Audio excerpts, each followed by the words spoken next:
They say you never truly know someone until they show you who they really are.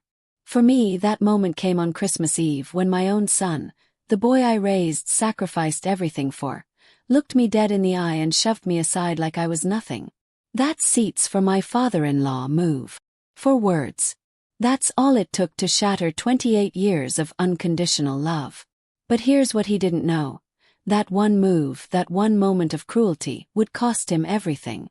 And I mean everything. My name is Margaret Hayes, I'm 62 years old, and this is the story of how I lost my son.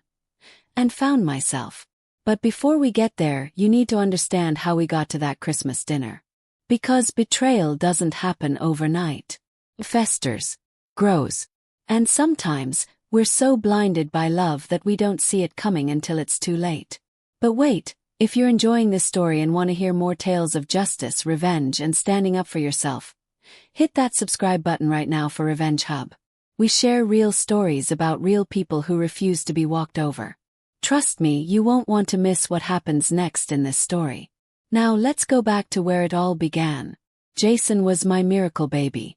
After 3 miscarriages and 2 years of fertility treatments, I held him in my arms at 3:47 a.m. on a rainy Tuesday in October 1996. His father, Robert, died in a car accident when Jason was only 8 months old. A drunk driver ran a red light, and just like that, I became a widow at 34 years old. I remember standing at Robert's funeral, holding baby Jason, thinking, I have to be enough. I have to be both parents now. And God help me, I tried. I worked 2 jobs for years, legal secretary during the day, and weekend shifts at a diner. My sister Linda would watch Jason while I worked the late shifts. Every penny I earned went into 2 places, keeping a roof over our heads and a college fund for Jason. When other kids had new bikes, Jason had a used one from a garage sale that I repainted myself. When his friends got game consoles for Christmas, Jason got books and educational toys. But I always made sure he knew he was loved. I always made sure he understood that we might not have had much money, but we were rich in the things that mattered. Or so I thought. Jason was a good kid growing up. Blight. Mart. He made honor roll every semester. He played soccer, not because we could afford fancy camps, but because the local rec center had a free program. He never complained about wearing hand-me-downs or about missing out on expensive field trips. When he got into college, I cried. All those years of sacrifice had paid off. He was accepted to State University with a partial scholarship. I took out loans to cover the rest. Loans I'm still paying off to this day, by the way. Mom, I'm going to make you proud, he told me the day I dropped him off at his dorm. I'm going to pay you back for everything. I hugged him tight. You already have, sweetheart. Just be happy. That's all I want. Jason met Veronica during his junior year. I'll never forget the first time he brought her home for dinner. It was a Sunday in October, and I'd made pot roast, Jason's favorite. He was nervous, fidgeting with his napkin, grinning like he had the world's best secret. Mom, he said, this is Veronica. She walked into my modest 2-bedroom apartment in her designer jeans and cashmere sweater, carrying a handbag that probably cost more than my monthly rent. She was beautiful, I'll give her that. Tall, blonde, with the kind of polish that comes from country club memberships and cotillions. Mrs. Hayes, she said, extending a perfectly manicured hand. It's so lovely to finally meet you. Jason talks about you constantly. She smiled, but the smile never quite reached her eyes. We sat down to dinner, and I asked her about herself. She told me her father owned a commercial real estate development company. Her mother sat on various charity boards. She'd summered in the Hamptons. She casually mentioned that her father was planning to gift her and Jason a down payment for a house after graduation. That's very generous, I said, feeling suddenly shabby in my worn cardigan. Jason beamed. Isn't it, Mom? Veronica's family is incredible. After dinner, while I was washing dishes, I overheard Veronica in the living room on her phone. Yeah, I'm at Jason's mom's place. No, it's exactly what you'd expect. Very humble. I know, but Jason's going places. Daddy says he's got potential. Yes, once we're married, he'll fit right into our circle. My hands froze in the soapy water. Our circle. Like Jason wasn't good enough as he was. Like he needed to be molded into something else. I should have said something that night. I should have pulled Jason aside and told him what I'd heard. But I didn't. Because Jason looked happier than I'd seen him in years, and I thought, God, I was so naive. I thought love would be enough. Over the next year I watched my son change. He started dressing differently. Expensive button-downs instead of his casual t-shirts. He developed a taste for wine instead of beer. He dropped his old college friends and started attending networking events with Veronica's crowd. Mom, you have to understand, he told me when I gently questioned these changes. I'm building a career. Veronica's helping me make connections. Her dad might have a position for me at his company. But what about environmental law? Yes. That's what you were passionate about. He waved his hand dismissively. That was a phase. Real estate development is where the money is. Money. Everything became about money. They got engaged right after graduation. The ring probably cost 3 times what I earned in a year. When I asked Jason if he was sure, if this was really what he wanted, he got defensive. Why can't you just be happy for me? Veronica is the best thing that's ever happened to me. She's sophisticated, she's connected, and she actually wants to give me a better life. Unlike. He stopped himself. Unlike what? I asked quietly. Nothing. Forget it. But I knew what he'd been about to say. Unlike you. Unlike the life you gave me. The wedding was a nightmare. Veronica's parents planned everything. A lavish affair at a country club with 300 guests. I knew maybe 10 people there. Most of Jason's college friends weren't even invited because, as Veronica put it, we need to keep the guest list to people who matter. I offered to pay for part of the wedding. It was tradition, after all, for the bride's family to pay for the wedding, but the groom's family usually contributed something. I'd saved $5,000. Veronica's mother laughed. Actually laughed when I made the offer. Oh, Margaret, that's sweet. But this wedding is costing $140,000. Your little contribution wouldn't even cover the flowers. Don't worry about it. We'll handle everything. I felt about 2 inches tall. At the wedding, I was seated at a table in the back with distant relatives I'd never met. Jason and Veronica's table was at the front, surrounded by Veronica's family and their wealthy friends. During the mother-son dance, Jason danced with me for maybe 45 seconds before Veronica's father cut in, laughing about how he was claiming his new son. I stood on the sidelines and watched my son dance with his new father figure, and something inside me cracked. But I told myself it was just wedding stress. Things would get better. I was wrong. After the wedding, Jason and Veronica moved into a beautiful 4-bedroom house in Oak Grove Estates. The kind of neighborhood where the houses all look like they belong in a magazine. Veronica's father had indeed given them the down payment, and Jason now had a cushy job at Whitmore Development making 6 figures. For the first few months I tried to stay connected. I called Jason every week just like I always had. Sometimes he'd answer, sometimes he wouldn't. When he did answer, our conversations became shorter and shorter. How's work? Busy, Mom. How's married life? Great. Listen, I've got to go. Veronica and I have dinner reservations. Blick. I started inviting them over for dinner. The first few times they made excuses. The 4th time they actually came. I spent 2 days preparing Jason's favorite meal. Pot roast with all the fixings, homemade apple pie for dessert. I cleaned my apartment until it sparkled. I wanted them to feel welcome. They arrived 30 minutes late. Veronica walked in and immediately I saw her nose wrinkle slightly as she looked around my apartment. Sorry we're late, Jason said, kissing my cheek. Traffic was terrible. Oak Grove Estates was 15 minutes away. There was no traffic. Dinner was awkward. Veronica picked at her food, pushed the pot roast around her plate, and kept checking her phone. When I asked about her day, she gave one-word answers.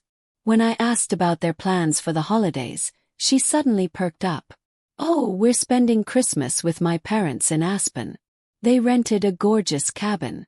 It'll be divine. My heart sank. Christmas. But we always spend Christmas together, Jason. He wouldn't meet my eyes. Mom, Veronica's family has this tradition. You're part of my family too, I said quietly. We have traditions. Veronica laughed. A tinkling, condescending sound. Oh, Margaret, traditions evolve. You'll have other Christmases with Jason. Besides, you understand how important family time is, right? My parents specifically requested that we be there. And I'm not important enough. I wanted to scream. But I just smiled and said, of course. I understand. They left right after dessert. Veronica claimed she had a headache, and I sat alone in my apartment, surrounded by leftovers that would take me a week to eat, and cried. That was the first Christmas I spent alone in 29 years. 18 months into their marriage, Jason called me with news. Mom, Veronica's pregnant. You're going to be a grandmother. For a moment, all the hurt disappeared. A grandchild. My son's child. A new beginning. Oh, Jason. That's wonderful. When is she due? February. Listen, we're having a gender reveal party next month. I'll text you the details. The gender reveal party was at Veronica's parents' mansion. And yes, I do mean mansion. When I pulled up in my 15-year-old Toyota Camry, a valet actually asked me if I was with a catering company. Inside, I recognized no one. The house was filled with Veronica's family, their country club friends, and Jason's new work colleagues. I spotted Jason across the room, laughing with a group of men in expensive suits. I walked over. Jason, sweetheart, congratulations again. He hugged me quickly. Thanks, Mom. Hey, have you met the Wentworths? This is Tom Wentworth, my boss. For the next 20 minutes, Jason networked while I stood there like a prop. Finally, I excused myself and found a quiet corner. That's where Veronica's mother, Patricia, found me. Margaret, she said, holding a champagne flute. I'm so glad you could make it. I know this isn't quite your usual scene. I'm here for my son and future grandchild, I said firmly. She smiled that same empty smile her daughter had. Of course. Veronica and I were talking, and we think it might be best if, when the baby comes, we establish some boundaries. We don't want the baby overwhelmed with too many visitors. I'm sure you understand. Boundaries. Well, I'll be helping with the baby quite a lot. I'm retired after all, and I have so much experience with children. And we want to make sure the baby has consistency. Perhaps you could visit once a month. We'll set up a schedule. Once a month. A schedule to see my own grandchild. I see, I said quietly. Oh, don't look so hurt, Patricia said, patting my arm like I was a child. This is what's best for everyone. You'll see. I left the party early. Jason texted me later. Sorry I didn't get to talk more. Party was crazy. Love you. Love. That word was starting to feel meaningless. Emma Rose Hayes was born on February 14th, Valentine's Day. 8 pounds, 3 ounces of perfect, beautiful baby girl. I wasn't there for the birth. Veronica only wanted her mother in the delivery room, and Jason never thought to call me until 6 hours after Emma was born. Mom. She's here. She's perfect. Can you come meet her tomorrow? Visiting hours are from noon to 8. I took the next day off work, unpaid because I'd used all my PTO days, and showed up at the hospital with flowers and a stuffed bunny I'd spent weeks hand sewing for my granddaughter. When I walked into the room, Veronica was in bed looking exhausted. Her mother was fussing with flower arrangements, and Jason was holding Emma. Mom! He walked over and carefully, reverently, he placed my granddaughter in my arms. She was perfect. Tiny fingers, a little button nose, wispy blonde hair. She yawned and opened her eyes. Robert's eyes, I realized with a start. She had her grandfather's eyes. She's beautiful, I whispered. She is, Patricia said, already reaching for Emma. Here, let me take her. Veronica needs to try feeding again.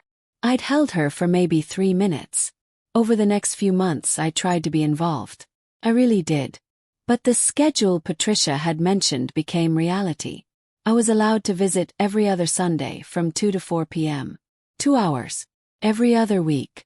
Meanwhile, Patricia was there constantly. She'd send me photos on social media. Her holding Emma, feeding Emma, giving Emma baths. The captions were always things like Grammy's special girl, or nothing like grandmother-granddaughter bonding time. When I asked if I could babysit, I'd taken infant CPR classes, bought a car seat, baby-proofed my apartment, Veronica said. Oh, Margaret, that's sweet, but Mom has it covered. Besides, Emma's on a very specific schedule, and we don't want to confuse her with different caregivers.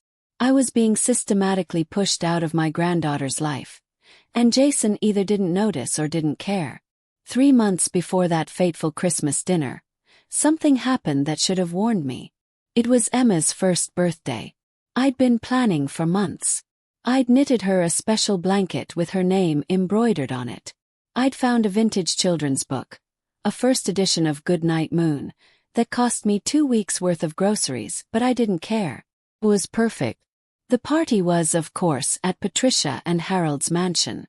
When I arrived, I was stunned. They'd hired a full event planning company. There were balloon arches, a custom cake 3 tiers high, a petting zoo in the backyard, and what looked like every child in Oak Grove Estates. I found Jason and gave him Emma's gifts. Mom, you didn't have to do this, he said, but he was barely looking at me. He was watching Veronica across the room, making sure she was happy. I wanted to, I said. She's my granddaughter. The gifts were opened later, in a frenzy of wrapping paper and chaos. Emma was more interested in the boxes than the presents. When Jason opened my carefully wrapped gifts, Veronica glanced at them and said, "Oh, how quaint," and knitted. "Margaret, you really shouldn't have gone to so much trouble." Quaint. My love was quaint. Patricia gave Emma a custom-built playhouse for the backyard, a miniature Victorian mansion complete with working lights and a little mailbox. Cost more than I make in 6 months. "Now this is a gift," Patricia announced to the crowd. "Only the best for our Emma." I left early. Again. That night I called my sister Linda. "I don't know what to do," I told her, crying. "I'm losing him, Linda. I've lost him." "Then you need to tell him," she said firmly. "You need to sit Jason down and tell him how this is making you feel. He's your son. He'll listen." So I tried. I invited Jason to lunch. Just the 2 of us. It took 3 weeks of scheduling to make it happen, but finally we met at a small cafe halfway between our homes. "Jason," I said after we'd ordered, "I need to talk to you about something important." "Sure, Mom. What's up?" I took a deep breath. "I feel like I'm losing you. I feel like ever since you married Veronica, you've been pulling away from me. I barely see you, I barely see Emma, and when I do, I feel like an outsider in my own family." He frowned. "Mom, that's not fair. I've been busy. Starting a career, raising a child, it's a lot." "I know it is. But Jason, I'm your mother. I raised you alone. I sacrificed everything for you. And now I feel like I'm being replaced by Veronica's family." His expression hardened. "Replaced? Mom, you're being dramatic. Veronica's parents are helping us out. They're there for us. They're not trying to make you feel bad. You're doing that to yourself." "Jason." "No, Mom. Listen. I love you, but you need to understand that my life is different now. I'm not a kid anymore. I have responsibilities, priorities. Veronica and Emma come first.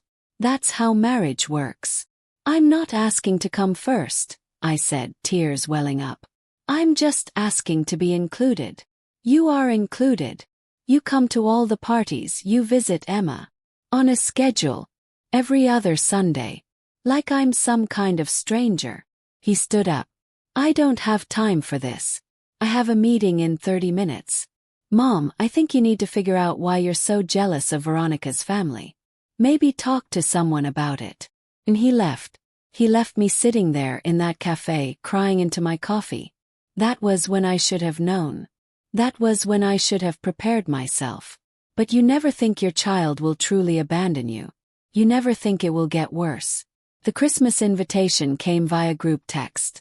Christmas dinner at our place this year. 4 p.m. Dress code. Festive formal.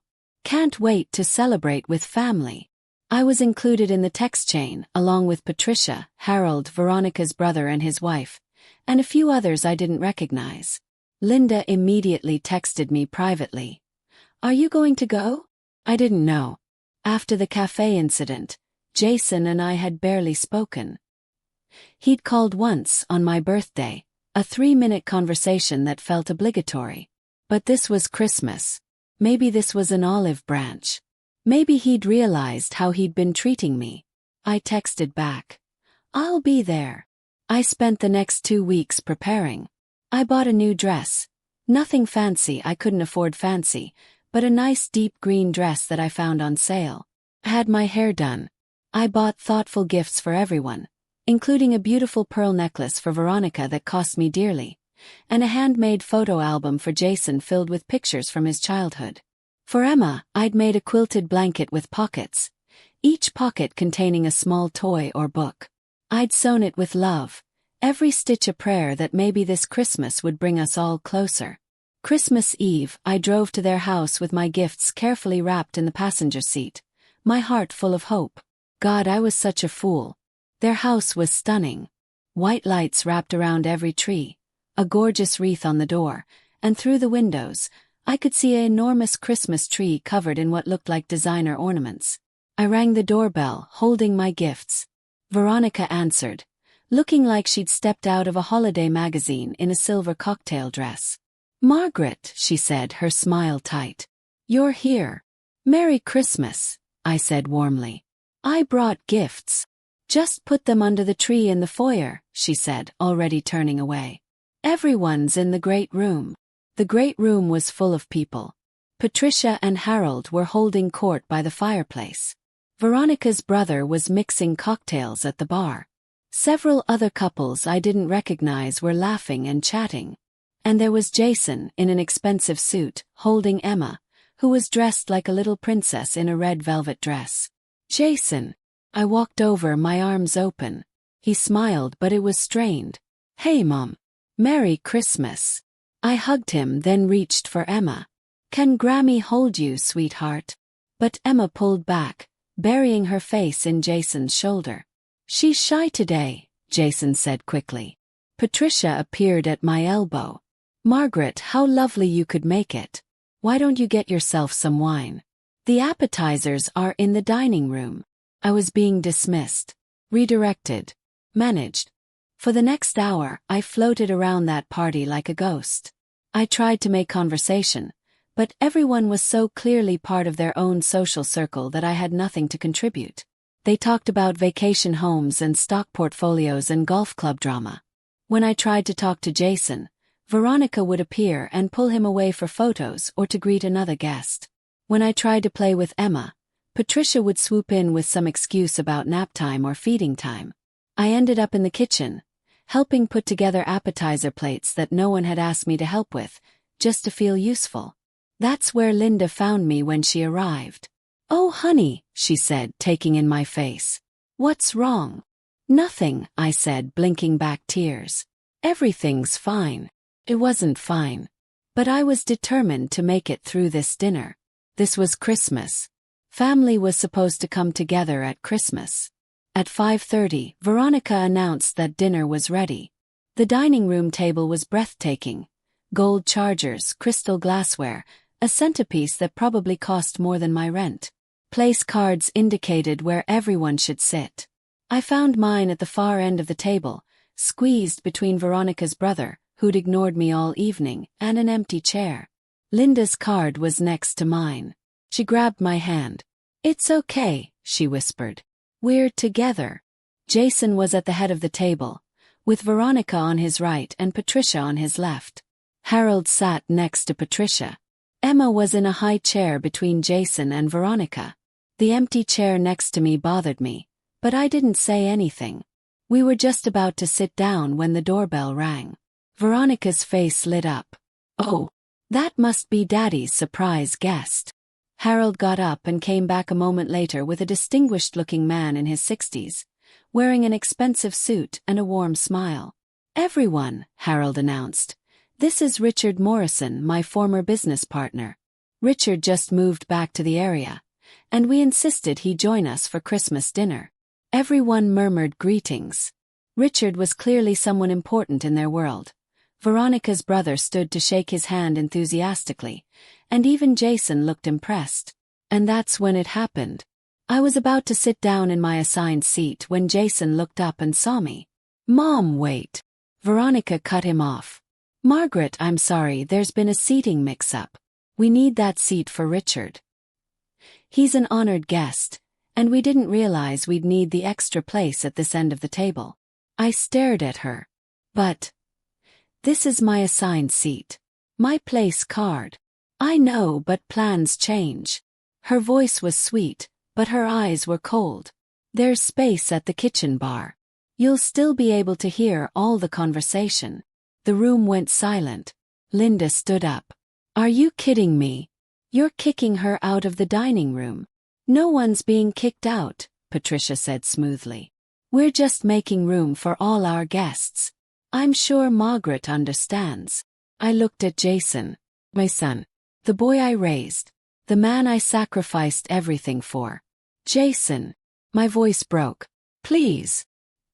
He looked at me, then at Veronica, then at Richard Morrison, Harold's important business connection. And then he stood up, walked over to me, and said the words that would change everything.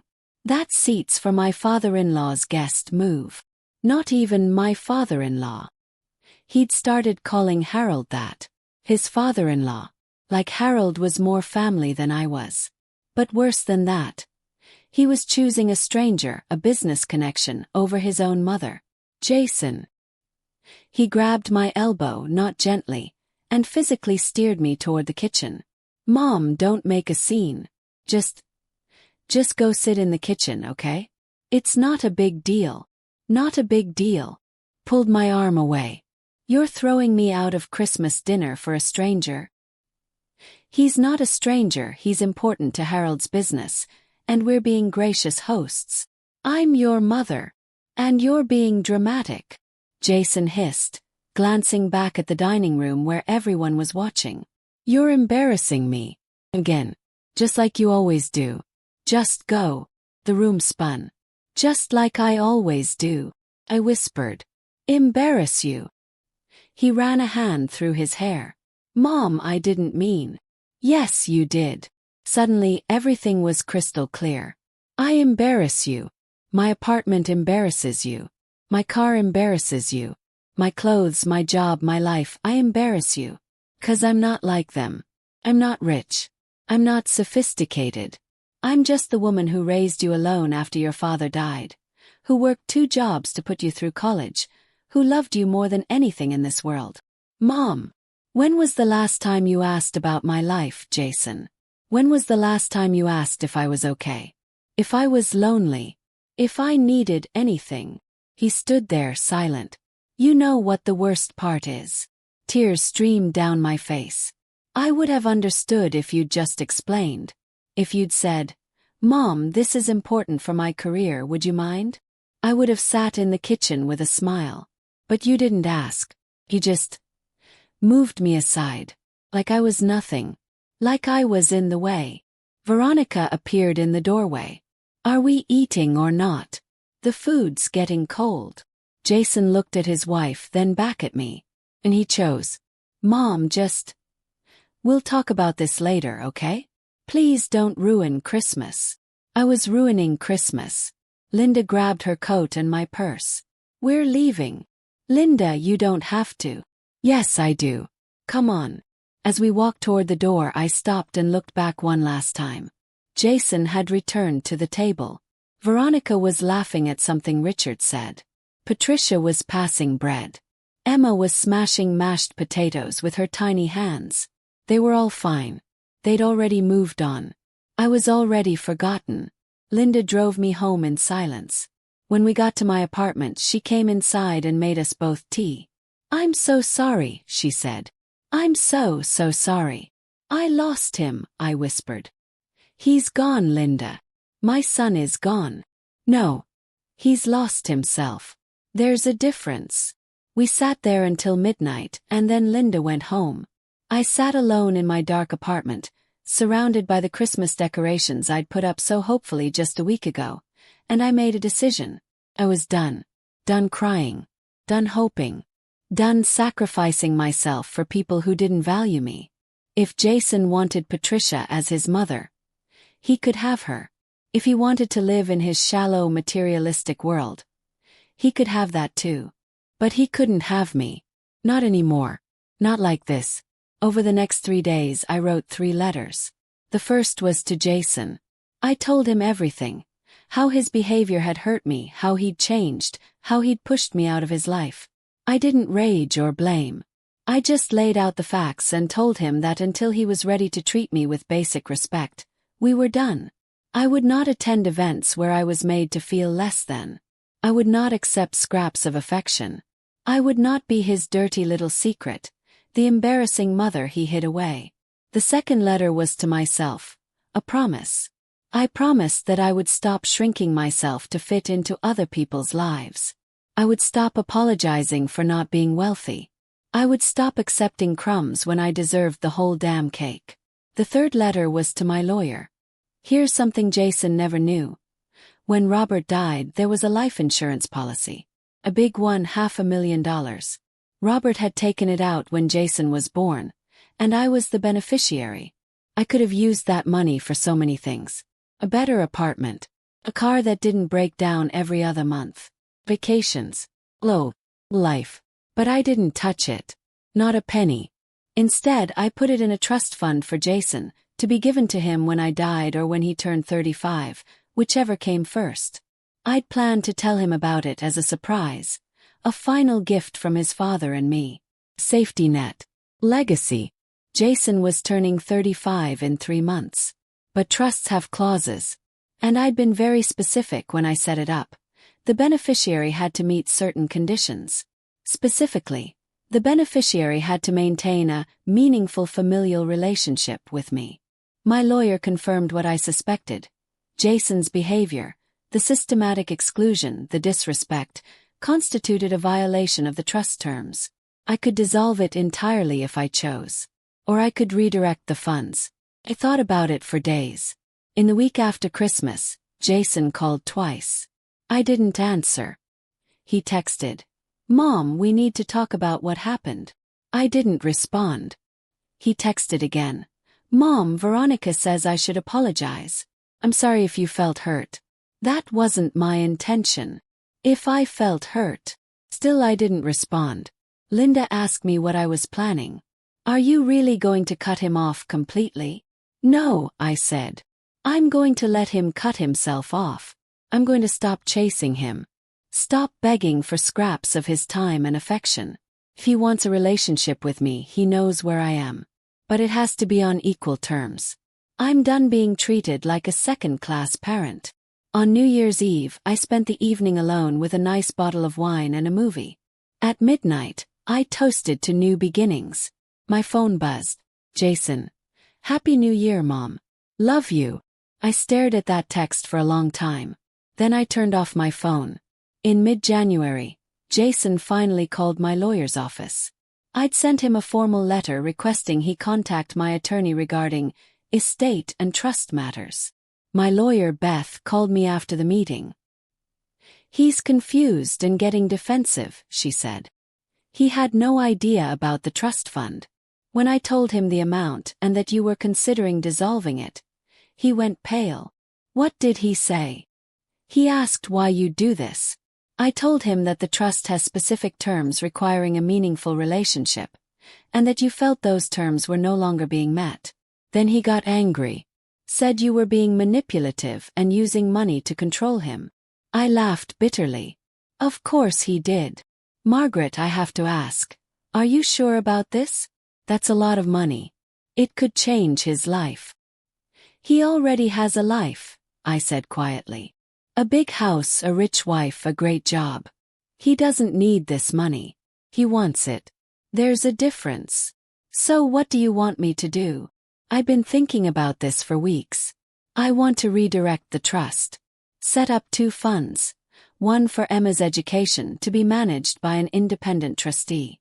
She'll get access when she turns 18.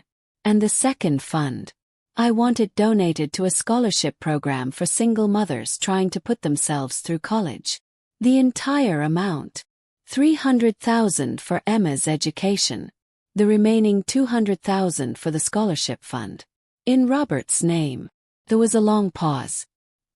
He's going to lose his mind. Good, I said. Maybe it'll help him find his heart. Jason showed up at my apartment 3 days later. I heard him pounding on the door at 7 p.m. on a Thursday. Mom, open the door. I know you're in there. Opened it. He looked terrible, tie loose, hair disheveled, eyes wild. Is it true? He demanded, pushing past me into the apartment. The trust fund. $500,000. Hello to you too, Jason. Don't. He spun around. Don't act like this is a normal visit. Why didn't you tell me about this money? It was supposed to be a surprise. A gift when you turned 35. And now you're just giving it away. To strangers. Not to strangers. To Emma, and to people who actually need it. I need it, he shouted. Do you have any idea how much debt Veronica and I have? The mortgage, the car payments, the country club dues. You make 6 figures a year, Jason. You drive a BMW. You live in a $500,000 house. You do not need this money. That's not your decision to make. Actually, it is. It's my money. Robert left it to me. I chose to put it aside for you. And I can choose to redirect it. He stared at me like he'd never seen me before. This is about Christmas, isn't it? You're punishing me for Christmas dinner. This is about the last 3 years, I said quietly. Christmas was just the final straw. Oh my God. He laughed, but there was no humor in it. Veronica was right. You are jealous of her family. You can't stand that I have a better life now. Better than what, Jason? Better than the life I gave you. Better than the sacrifices I made. I never asked you to sacrifice anything. The words hung in the air like poison. You're right, I said finally. You never asked. I did it because I loved you. Because you were my son and I wanted you to have every opportunity. But somewhere along the way you stopped being grateful and started being ashamed. Ashamed of where you came from. Ashamed of me. That's not. You called Harold your father-in-law. Not Veronica's father. Your father-in-law. Like he's your family and I'm not. He's been more of a father to me than. Jason stopped, his face going white. Then what? Asked softly. Than your actual father, who died when you were a baby. Or than me, who raised you alone. Mom! Get out! Mom, I didn't mean. Get out! I screamed it, months of pain and rage finally erupting. Get out of my house. You want Harold as your father. Fine. You want Patricia as your mother. Her. You want a life where money and status matter more than love. You have it. But you don't get to have me too. You don't get to show up here and scream at me about money while treating me like garbage. You're being insane. I'm being honest. For the first time in 3 years, I'm being completely honest. You broke my heart, Jason. You pushed me out of your life, you disrespected me in front of your wife's family. And you made me feel worthless. And now you're angry because there are consequences. He stood there, chest heaving. If you do this, if you give away that money, we're done. I mean it. We've been done, I said. You ended us at Christmas dinner. I'm just making it official. Fine. He headed for the door, then turned back. You know what? You're bitter and sad and alone, and now you'll stay that way. Don't expect any calls. Don't expect to see Emma. You're dead to me. And he left. I slid down against the door and sobbed until I couldn't breathe. But underneath the pain there was something else. Something I hadn't felt in years. Relief. The first month was the hardest. I'd wake up and instinctively reach for my phone to text Jason, then remember.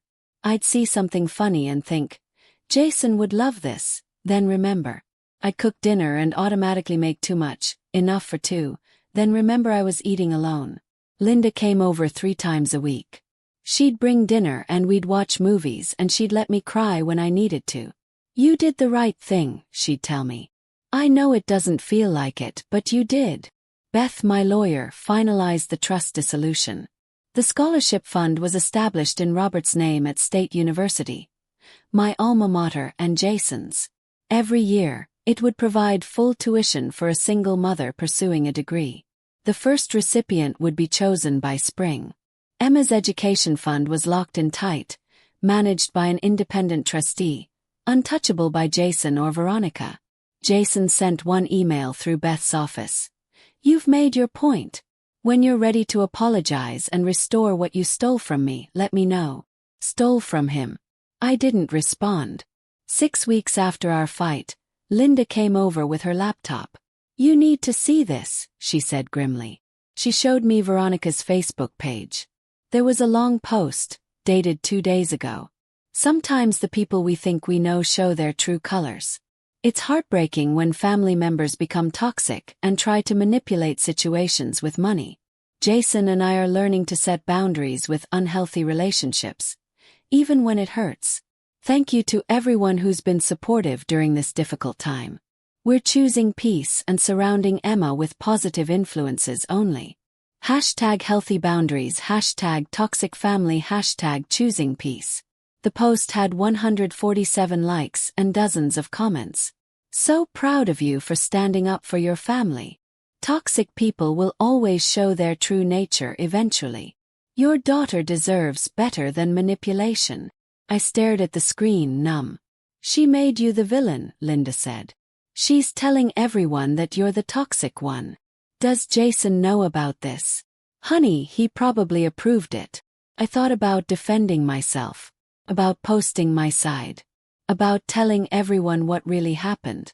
But then I realized, anyone who believed Veronica's version without asking my side wasn't someone I needed in my life anyway. Let them think what they want, I said. I know the truth. In March I got sick. What started as a bad cold turned into pneumonia.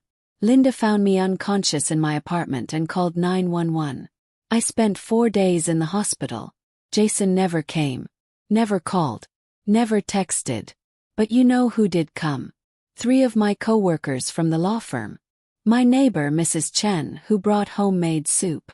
Linda every single day. Even my boss sent flowers. On the 3rd day, a young woman came to my room. She was maybe 26, wearing scrubs. Mrs. Hayes. I'm Rebecca, one of the nurses on this floor.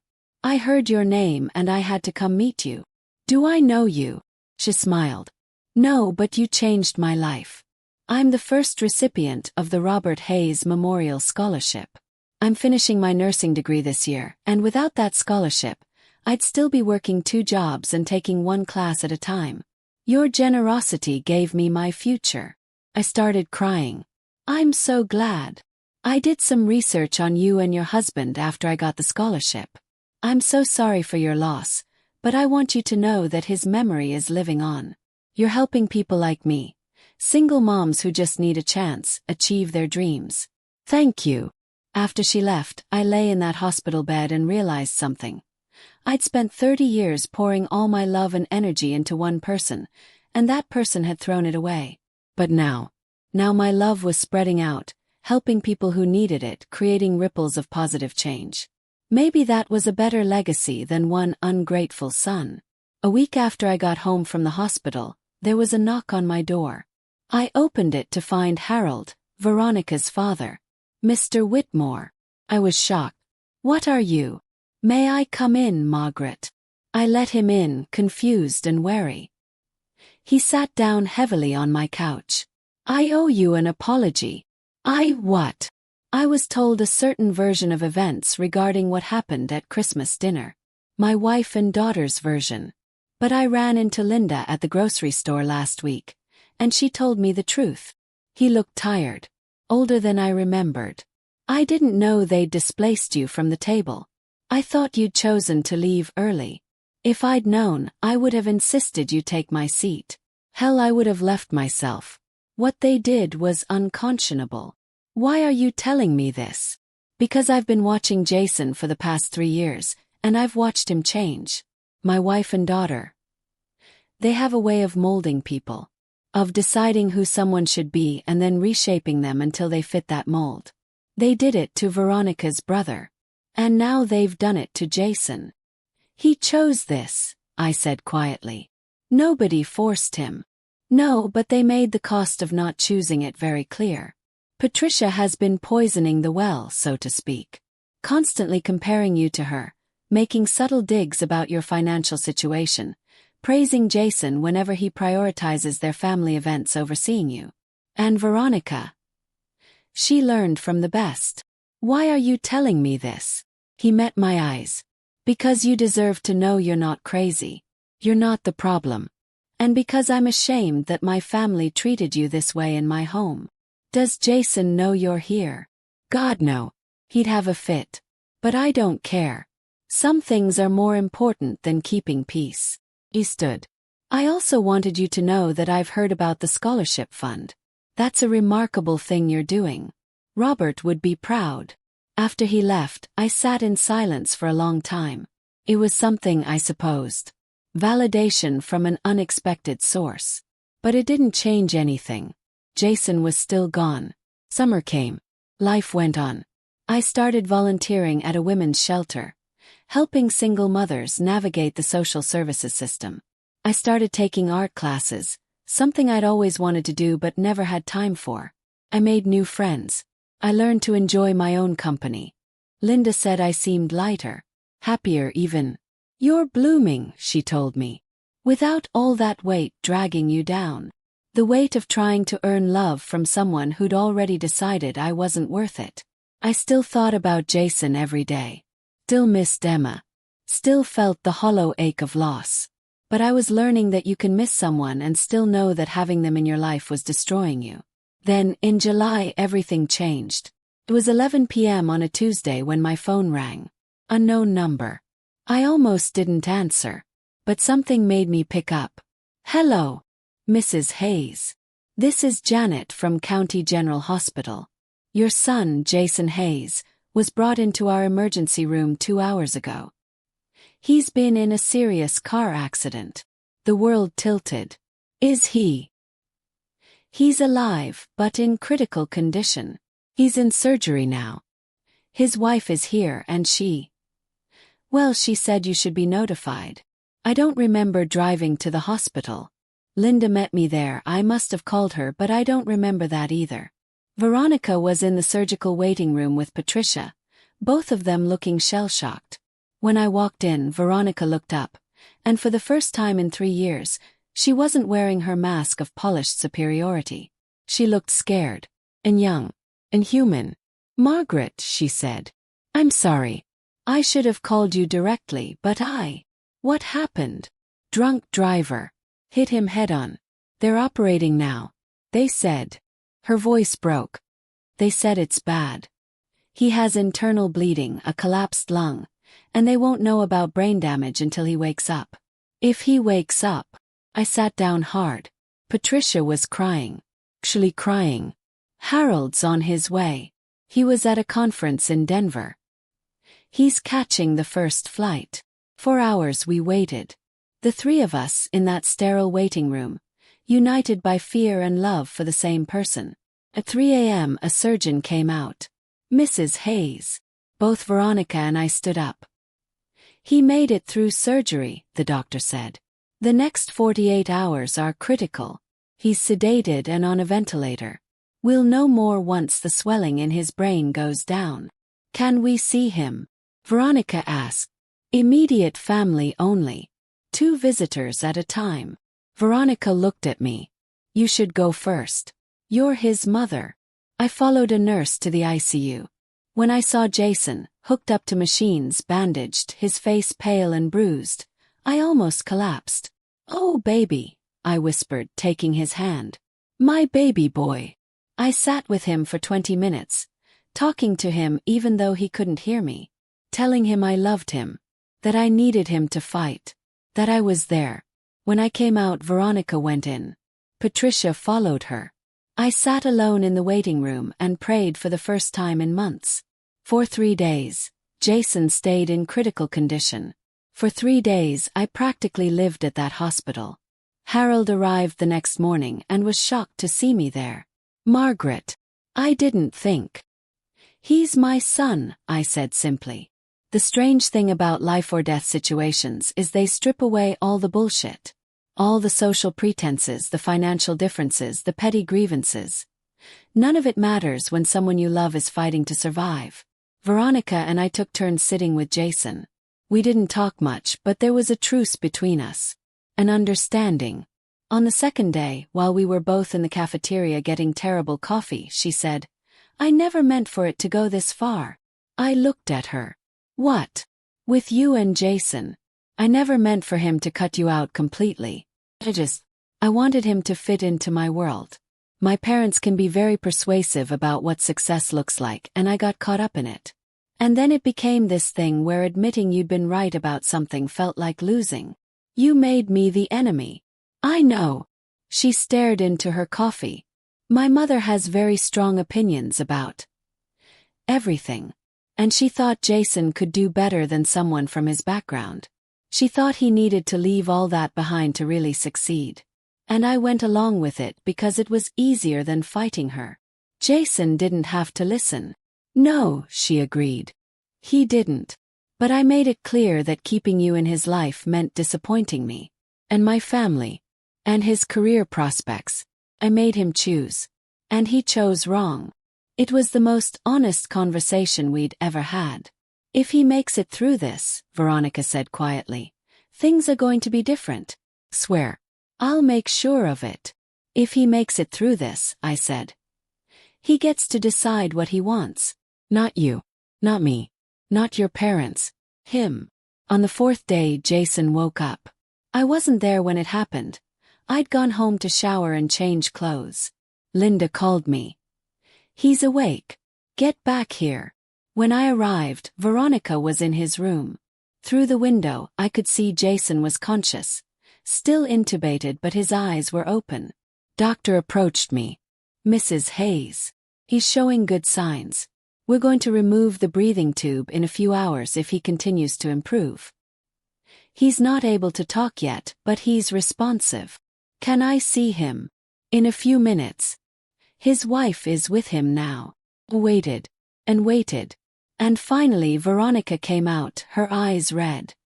"He wants to see you," she said. I went in. Jason's eyes found mine immediately.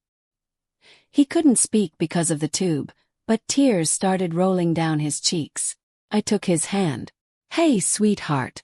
You scared us." He squeezed my hand weakly. His eyes were pleading, desperate. "It's okay," I said. "You're going to be okay. Just rest." He shook his head slightly, frustrated. He was trying to say something. A nurse handed me a pad and pen. Sometimes they can write if they're strong enough. I held the pad while Jason slowly, shakily, wrote 2 words. "I'm sorry." I looked at those words and felt something break open in my chest. All the anger, all the hurt, all the resentment. It didn't disappear, but it shifted. "I know," I whispered. "I know you are." He wrote again, his hand trembling. "Forgive me? We'll talk when you're better," I said. "Right now, you just need to focus on healing." But he was insistent, underlining the words. "Forgive me." I looked at my son. Broken, vulnerable, stripped of all his pride and pretense. And I saw the little boy who used to crawl into my bed during thunderstorms. The teenager who'd cried on my shoulder when his first girlfriend dumped him. The young man who'd hugged me at his college graduation and said, "I couldn't have done it without you, Mom." "Yes," I said. "I forgive you." He closed his eyes and more tears fell. Jason spent 2 weeks in the hospital. The physical recovery was hard, but the emotional reckoning was harder. Once the tube was out and he could talk, we had long conversations. Hard conversations. He told me things I'd suspected but never confirmed. How Veronica's family had made it clear that I was a liability to his career. How Patricia had repeatedly suggested that successful people leave their past behind. How Veronica had threatened to leave him if he didn't prioritize their family. But that doesn't excuse what I did, he said. They gave me options. I made the choice. I chose wrong because I was seduced by the lifestyle, by the money, by the status. I thought those things would make me happy. And I threw away the one person who'd loved me unconditionally my entire life. Why? I asked. Why did you let it happen? He was quiet for a long time. Because it felt good to be somebody. To walk into a room and have people know my name. To drive a nice car and live in a nice house.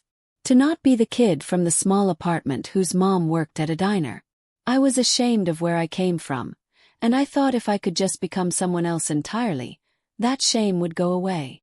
Did it? No. It just turned into a different kind of shame. The shame of knowing I'd abandoned the best person in my life for people who only cared about what I could do for them. He told me that the night of the accident, he'd been driving home from a work dinner, thinking about me. Thinking about Emma, and how she was starting to ask questions about Grandma Margaret, because she'd seen photos at Linda's house. She wanted to know why she never saw you, Jason said. And I realized I had no good answer. Nothing that wouldn't make me sound like the villain in my own story. A week after Jason came home from the hospital, he called a family meeting. Veronica, her parents, and me. Linda came for moral support. We gathered in Jason and Veronica's living room, the first time I'd been back there since Christmas. I need to say some things, Jason said, still moving carefully because of his healing ribs. And I need everyone to listen. He turned to his in-laws first. Harold, Patricia, I'm grateful for everything you've done for Veronica and me. But I'm not going to be your project anymore. I'm not going to mold myself into your version of success. I'm going back to what I actually care about. Environmental law. I'm leaving the development company. Patricia started to protest, but Jason held up his hand. I'm also establishing boundaries. You're Emma's grandparents, and I want her to have a relationship with you. But you don't get to dictate our lives anymore. And you don't get to speak negatively about my mother in front of me, Veronica, or Emma. Ever. Harold looked uncomfortable, but he nodded. Patricia's lips were pressed into a thin line. Jason turned to Veronica. You're my wife, and I love you. But we need counseling. We need to figure out how to be partners instead of you being my handler and me being your pet project. If you can't do that, then we need to seriously reconsider this marriage. Veronica's eyes widened, but she nodded. Finally he turned to me. Mom, I don't expect you to forget what happened. I don't expect you to trust me again right away. But I'm asking for the chance to earn my way back into your life. To be the son you deserved all along. To let Emma know her grandmother. I didn't answer right away. Linda squeezed my hand. I need to see change, I said finally. Not just words. Not just apologies. Actual, sustained change in how you treat me and how you prioritize our relationship. I understand. And I'm not going to come running every time you call. I'm not going to drop everything for you anymore. My life has value too. My time has value. You need to respect that. I will. I swear I will. And the money, the trust fund, that decision stands. I'm not changing that. He nodded. I don't want you to. After I found out about it, I did some research on the scholarship program. Mom, you're changing lives. Dad would be so proud. I'm proud. It was a start. Just a start. The rebuilding was slow. Jason started therapy. He and Veronica started couples counseling. He took a significant pay cut to join a small environmental law firm, but he came home energized and passionate in a way I hadn't seen in years. He called me every Sunday. Not out of obligation, but because he wanted to. We talk about our weeks, about Emma, about everything and nothing. One Sunday, 3 months after the accident, he asked if I wanted to come over for dinner. Just dinner, he said. Nothing fancy. No other guests. Just us and Emma. I hesitated. Will Veronica be okay with that? Veronica's idea, he said. Please, Mom. So I went. Veronica answered the door, and I could see she was nervous. Hi, Margaret. Come in. The house looked different. Less like a showroom, more like a home. There were Emma's toys scattered around, family photos on the walls, including several of me with Jason from when he was little. Emma toddled over, and for the first time in months, she looked at me with curiosity instead of pulling away. "Emma," Veronica said gently, "this is Grandma Margaret. She's Daddy's mommy." "Gamma," Emma said. "That's right, baby," I said, kneeling down. "I'm your grandma. And I've missed you so much." She handed me a toy. "Play." I started crying. "Yes, sweetheart. Let's play." Dinner was simple, spaghetti and salad. We ate at the kitchen table, not the fancy dining room. Emma threw noodles on the floor and we all laughed. After Emma went to bed, the three of us sat in the living room with tea. "I'm sorry," Veronica said. "For everything. For how I treated you, for the things I said, for..." She gestured vaguely. "All of it. You didn't deserve any of it." "Thank you," I said. "My mother is in therapy now too," she added. "After the accident, my dad laid down the law. Told her that her behavior was pushing everyone away and if she didn't get help, she'd end up alone. It's been eye-opening, hearing her talk about her own mother and how she was raised. Doesn't excuse anything, but it explains a lot." Hurt people," I said quietly. "Yeah. It wasn't a fairy tale ending. There was still awkwardness, still careful navigation of boundaries, still moments where old resentments flared up. But it was progress. A year after the accident, we celebrated Emma's 3rd birthday at a park. Not a fancy event planner extravaganza, just family and close friends, cake and balloons and kids running around. Emma clung to me most of the afternoon. I was Gamma now, her special person. I got to see her every week, sometimes twice a week. I'd even babysat a few times, just me and her, and it felt like the blessing I'd always hoped for. Jason was thriving at his new job. He'd lost the expensive suits and the pretentious wine snob act. He wore jeans and t-shirts again and laughed more easily. Veronica had changed too. She'd stepped back from some of her mother's charity boards and started volunteering at the women's shelter where I worked. We'd never be best friends, but we'd found a mutual respect. As I watched Emma blow out her birthday candles, Jason came and stood beside me. "Thank you," he said quietly. "For what?" "For not giving up on me. Even when I gave you every reason to." "You're my son," I said. "I love you. Even when you're being an idiot." He laughed. "I was such an idiot." "Yes, you were. I missed almost 3 years of Emma's life because I was too proud to admit I was wrong. 3 years I can't get back. But you're here now. That's what matters." He hugged me. "I'm going to do better.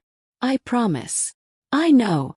In the spring, the university held a special ceremony for the Robert Hayes Memorial Scholarship recipients. There were 3 now. The fund had grown, and they'd added additional donors to expand the program. I was invited to speak. Standing at that podium, looking out at a room full of single mothers who were fighting to build better lives for themselves and their children, I felt Robert's presence. "My husband died when our son was just a baby," I told them. "I know what it's like to be exhausted, to be scared, to wonder if you're doing enough. But you're here. You're fighting. You're refusing to give up on your dreams. That takes more courage than anything." After the ceremony, Rebecca, the first scholarship recipient, now a full-fledged nurse, found me. "Mrs. Hayes, I'm getting married next month. Would you come to the wedding?" "Me? Are you sure? You changed my life. I want you there." I went to the wedding. And I cried happy tears for this young woman who'd built a beautiful life for herself and her daughter. One evening in May, Jason came over to my apartment alone. He'd started doing that sometimes, just visiting, no agenda, just spending time together. We sat on my balcony with iced tea, watching the sunset. "Mom, can I ask you something?" "Of course.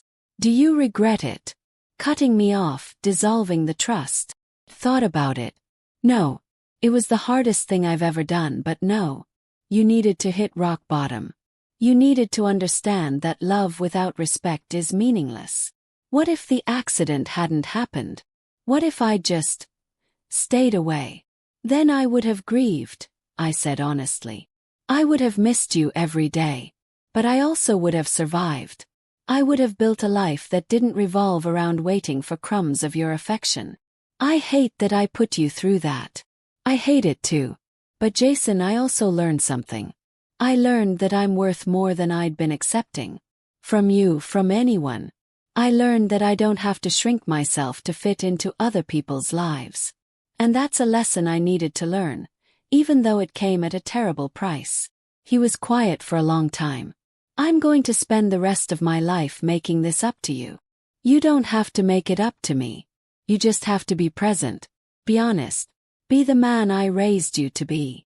The man you raised me to be never would have treated you that way in the first place. People make mistakes.